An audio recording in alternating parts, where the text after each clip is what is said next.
Psycho-Cybernetics was written by Maxwell Maltz in 1960. Our body, or brain, is a brilliant self-contained system for achieving goals. Use it. Man is by nature a goal-striving being, and because man is built that way, he is not happy unless he is functioning as he was made to function, as a goal-striver. Thus, true success and true happiness not only go together, but each enhances the other.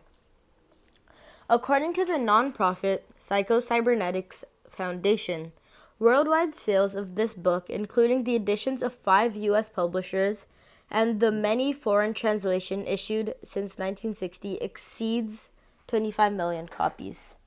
What is cybernetics? The word comes from the Greek for steersman, and in the modern sense usually refers to systems of control and communication in machines and animals. How? For instance, a computer or a mouse organizes itself to achieve a task. Maltz applied the science to humans to form psycho-cybernetics. However, while inspired by the development of sophisticated machines, his book denounced the idea that man can be reduced to a machine. Some readers will be uncomfortable with this distinction between the brain and the mind, but it does not sense in relation to Maltz's key statement: man is not a machine, but has and uses a machine.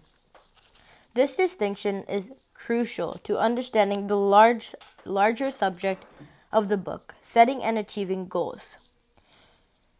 He saw both computers and the human brain as systems that take in low-energy data and create new connections to be used in interactions with the external world. Feedback from the external environment is used to enhance subsequent communications with it.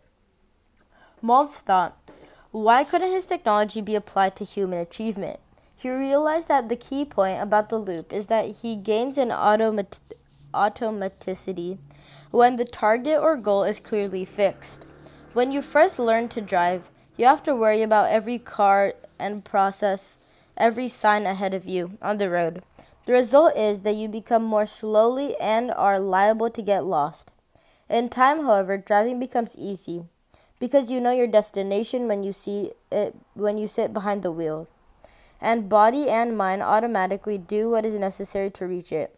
Cybernetics appeared such a breakthrough to Maltz because its implication was that achievement was a matter of choice. Most important to the dynamic of achieving was that what, the target, rather than how, the path. He came to believe that self-image was the golden key to a better life. Without an understanding of it, we might forever be fiddling around the circumference of the self, instead of it at its center. We acquire our self-image through our beliefs about ourselves, which grow out of past experiences of success and failure, and of how others see us. Maltz argued that both are unworthy of the privilege of determining our basic psychological template.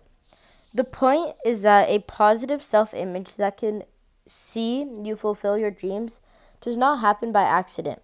It must be thought about and manufactured. Nevertheless, how is the self-image actually changed?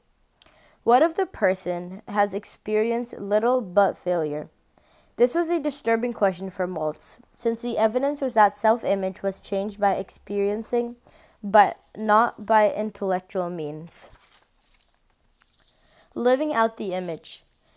The brain thinks in terms of images. Therefore, if you can consciously create the desired image of yourself, the brain and nervous system will automatically provide continual feedback to ensure that it lives up to the preordained image.